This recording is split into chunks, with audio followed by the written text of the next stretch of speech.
Assalamualaikum warahmatullahi wabarakatuh. Baik, teman-teman semua, pada video kali ini saya akan mencoba memaparkan tentang perhitungan balance cairan dari seseorang ya. Ini sebenarnya balance cairan itu untuk orang sehat maupun orang sakit bisa dihitung ya. Karena kebutuhan orang itu dalam hidupnya balance cairan itu sangat penting. Yang pertama adalah kita lihat dulu ya, balance cairan manusia itu terdiri atas berat badannya ya. Berat badannya itu terdiri dari 60% itu adalah cairan. Jadi 60%. Hitung-hitungannya kalau orang dewasa laki-laki itu 60% itu adalah cairan. Kalau perempuan itu sekitar 50% itu adalah cairan.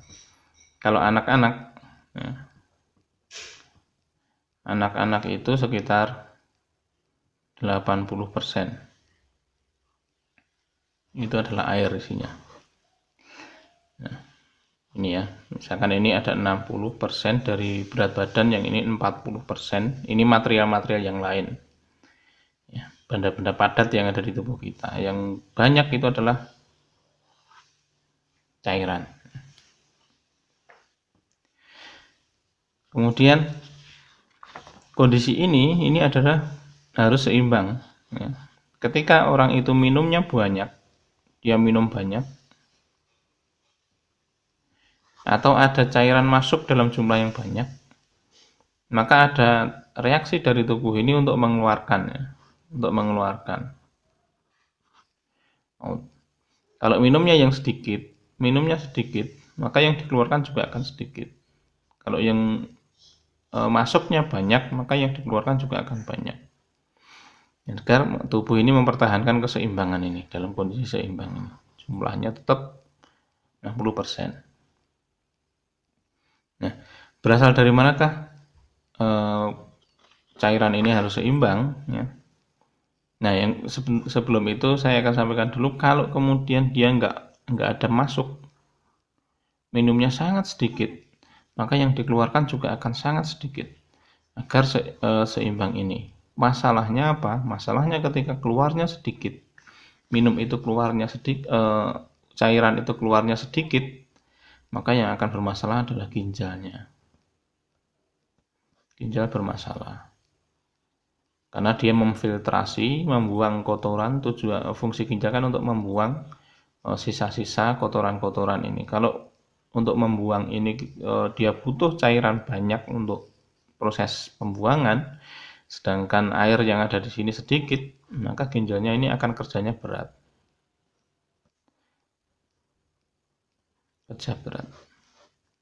Makanya harus seimbang antara inputnya vs outputnya, harus seimbang ya. Ini berkaitan dengan cairannya ya. Ya, kita lihat inputnya itu dari mana saja. Input itu bisa dari, kalau orang sakit itu bisa dari infus, kemudian bisa dari obat-obatan, ada injeksi, ada minum obat yang berupa cair itu ya, macam-macam. Dan yang berikutnya dari minuman. Minum ini sehari berapa? Sehari ya. Kemudian dari makanan. Kemudian yang tidak kita lakukan itu ada yang namanya metabolic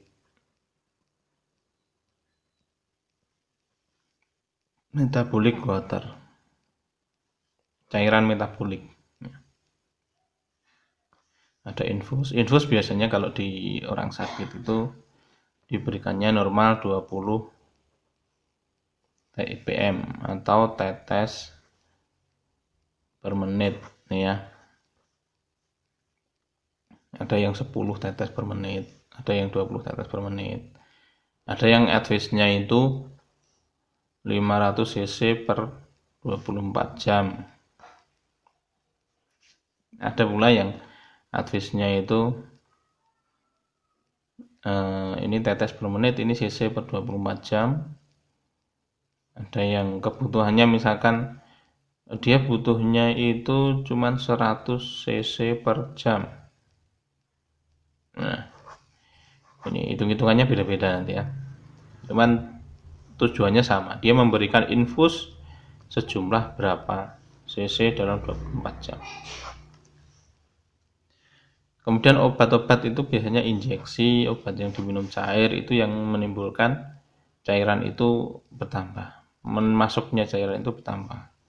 Kalau obat yang tablet yang kering itu kan obatnya nggak nambah, tapi kadang minumnya jadi bertambah.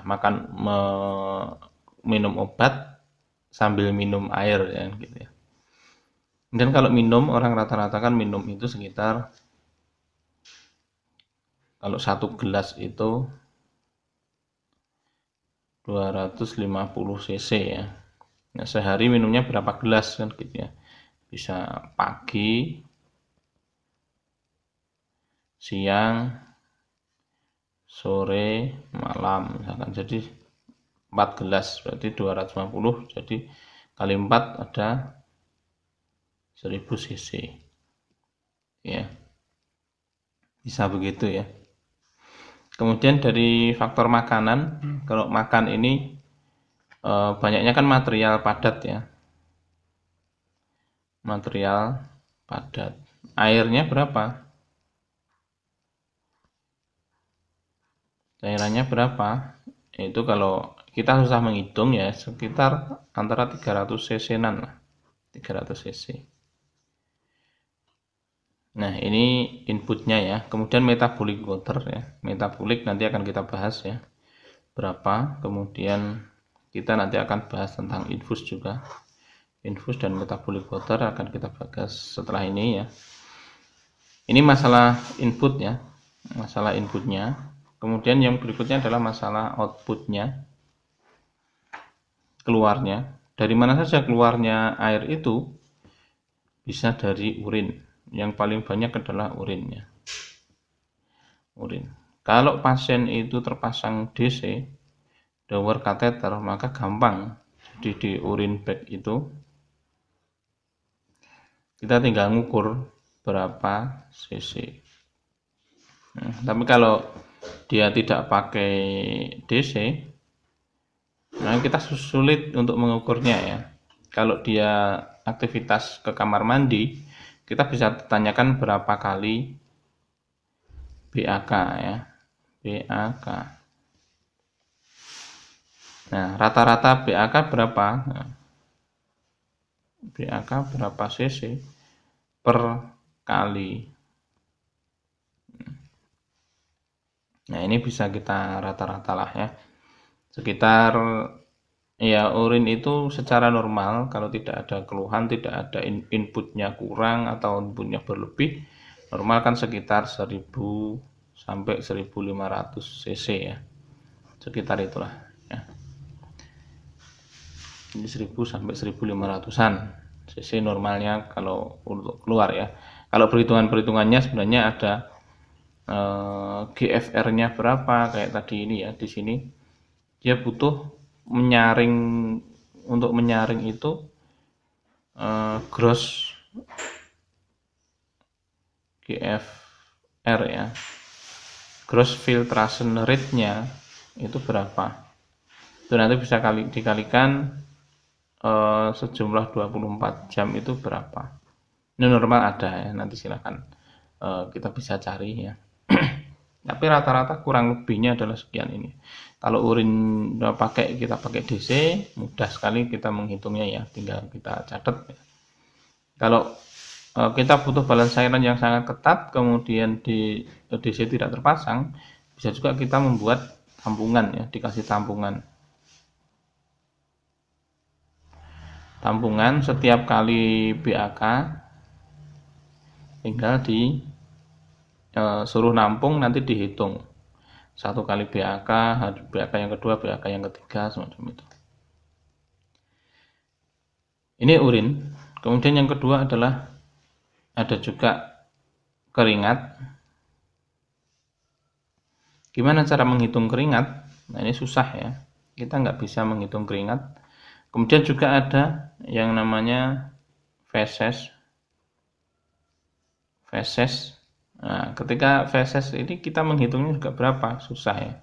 Makanya apa yang tidak bisa dihitung ini, namanya adalah IWL, invisible water loss, atau insensible water loss, invisible fluid loss. Nah, bisa invisible fluid loss, sama ya. Poin-poinnya isinya sebenarnya adalah ini dari keringat, dari feses, kemudian dari respirasi. Kalau kita melakukan respirasi, itu ada uap yang keluar dari mulut kita. Dari mulut kita ini ada yang keluar, hidung mulut kita ini.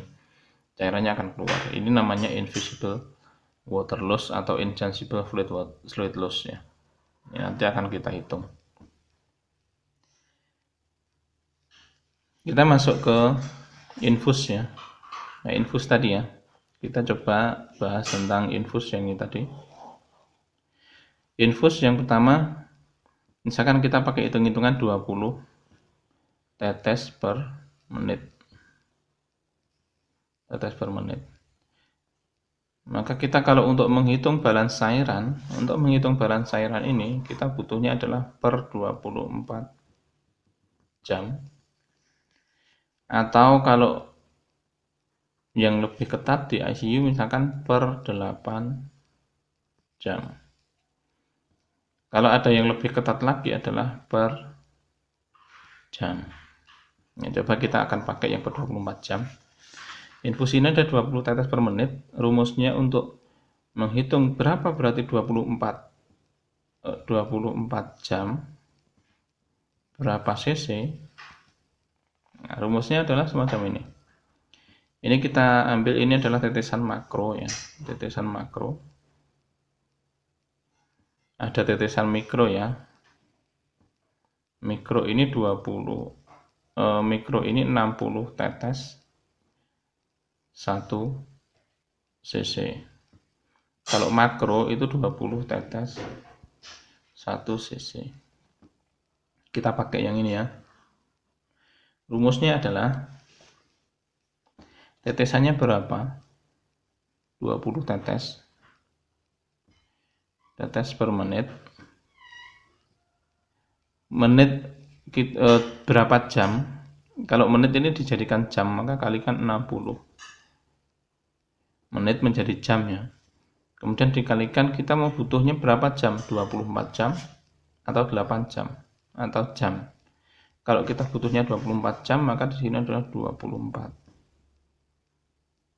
jam dibagi faktornya tadi berapa? Faktornya 20 tetes apa 60 tetes? Faktornya makro apa mikro? Makro, kita pakai makro berarti 20 tetes per menit makro. Ya. Ini kita coret-coret. Kemudian 20 kita bisa coret-coret, berarti tinggal 60 kali 24. 60 kali 24 berapa? Ada sekitar 1440-an sekian ya cc. Ini dalam 24 jam ya. Kalau butuhnya 8 jam ya ini kita kalikannya 8 jam. Butuhnya jam berarti tidak usah dikalikan. Maka infus yang masuk itu sekitar 1440 cc. Infusnya tadi ya. Itu 1440 cc. Kemudian yang perlu kita hitung lagi, kalau tadi dari inputnya obat bisa kita perkirakan ya, obat itu sekitar 100 cc, minumnya sekitar 1000 cc, kemudian makanan masuk sekitar 300 cc, kemudian metabolic water itu berapa ya, berapa cc ya, coba sekarang kita hitung ya. Ini metabolic water. Rumus dari metabolic water itu kalau orang dewasa itu adalah 5 cc per kilogram berat badan per hari. Ini kalau anak-anak ini di usia 1 sampai 3 tahun itu sebenarnya 8 cc per kilogram berat badan per hari. 5 sampai 7 tahun itu 8 sampai 8,5 cc per kilogram berat badan per hari. Kalau umurnya 7 sampai 11 tahun, maka 6 sampai 7 cc per kilogram berat badan per hari. 12 sampai 14 tahun itu 5 sampai 6 cc per kilogram berat badan per hari. Untuk dewasa perhitungan mudahnya ini ya. Kalau ini bagaimana kok bisa dapat segini? Silahkan nanti belajar lagi ya, ditelusuri lagi ya. Sekarang kita coba pakai yang 5 cc per kilogram berat badan per hari. Kita asumsikan berat badannya adalah 60 ya. 60 kg. Ya. Per hari berarti 24 jam sudah ya. Kita mau cari 24 jam. Maka di sini sudah hari ini adalah 24 jam. Kalau kita menghitungnya pengen per 8 jam berarti ini per hari berarti dibagi 3 ya. Dibagi biar menjadi 8 jam. Nah, kemudian berarti hasilnya air metaboliknya adalah 5 cc kali 60 kg berat badan kali 1 hari. Kalau pengen 8 jam berarti kali 1/3 hari ya, 8 jam kan. Kalau pengennya per jam maka kali 1/24 jam atau dibagi 24 dibagi 3 begitu. Ini ketemunya adalah 5 kali 6 berapa? 5 kali 6 itu 300 cc. Maka metabolik airnya adalah 300 cc. Kita masukkan di sini 300 cc. 300 cc ya. Nanti masuknya kita sudah bisa hitung. Tadi masuknya ini 1400 ditambah 100 ditambah 1000 ditambah 300 ditambah 300 ya, kita hitung ya masuknya ya.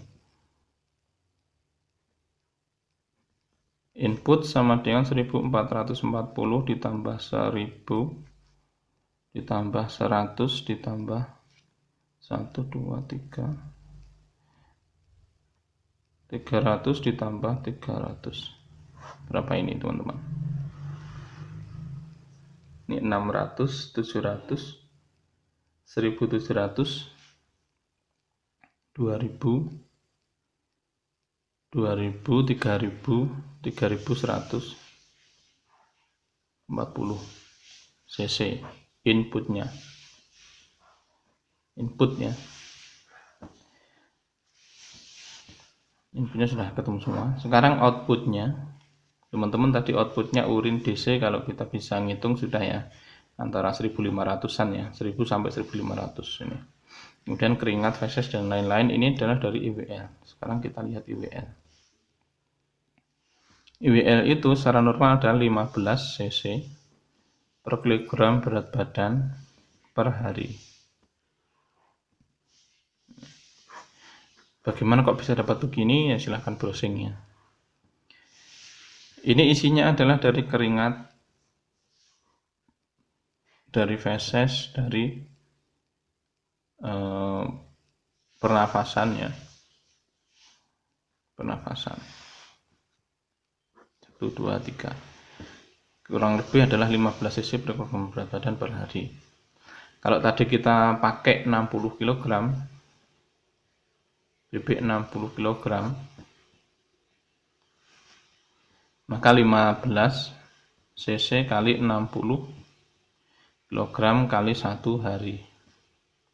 Kalau kita mau 1/3 hari, 8 jam dibagi 3, mau 20 per jam dibagi 24 dan sebagainya.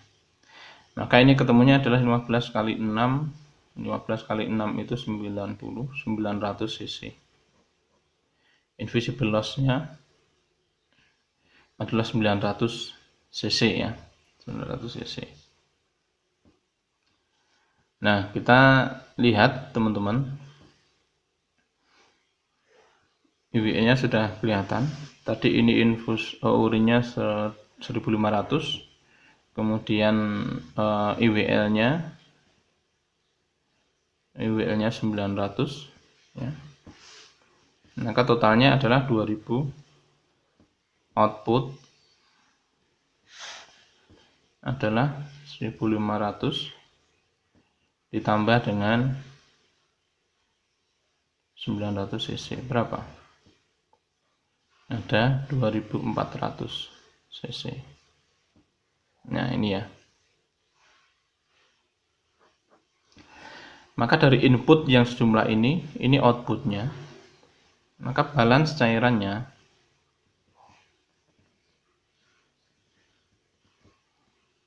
adalah inputnya berapa dikurangi output berapa. Inputnya 3140 dikurangi balance outputnya 2400 cc. Berapa ini? Besar sekali ya.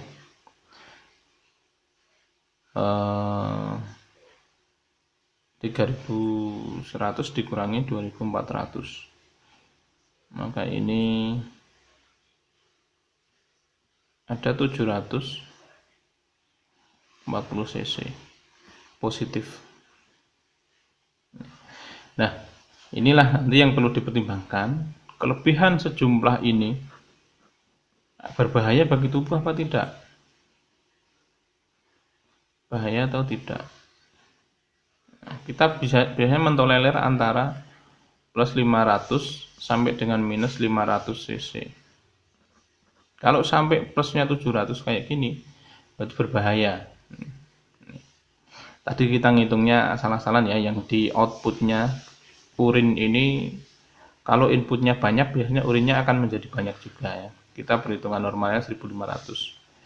Ini. Kemudian kalau ada infusnya tadi kan sudah sangat banyak, minumnya juga banyak. Nah, makanya ini inputnya ada 3000-an, keluarnya 240 karena tadi kita hanya ngarang urinnya tadi ya. Urinnya ini ngarang. Kalau kita hitung benar-benar biasanya lebih dari ini. Nanti balance-nya itu kalau orangnya ginjalnya masih berfungsi dengan baik, biasanya kalau inputnya sejumlah ini, maka outputnya pasti akan lebih dari ini. Antara output balance-nya hanya sekitar rentang sekitar ini. Kecuali kalau memang ginjalnya bermasalah, inputnya sebanyak ini, dia hanya mampu mengeluarkan sebanyak ini. Ini akan menjadi positif banyaknya, sehingga nanti akan memperberat kerja jantung. Jantungnya sangat berat, akan bekerja keras. Jadi udem di mana-mana ya. Udem di mana-mana. Ya, ini teman-teman tentang perhitungan balance cairan buat teman-teman belajar ketika melakukan asesmen kepada pasien. Gimana sih balance cairannya ini ya? Cairannya ini kelebihan atau kurang kayak gitu ya. Karena ketika kita merawat pasien, ketika pasien itu berada di dalam perawatan kita, ketika dia kekurangan cairan maka nanti akan menjadi masalah. Ketika kelebihan cairan juga akan jadi masalah. Kita harus pertimbangkan kemampuan inputnya berapa, kemampuan outputnya berapa, harus dipertimbangkan dengan benar. Ini teman-teman yang bisa saya sampaikan pada video kali ini, mudah-mudahan bermanfaat. Assalamualaikum warahmatullahi wabarakatuh.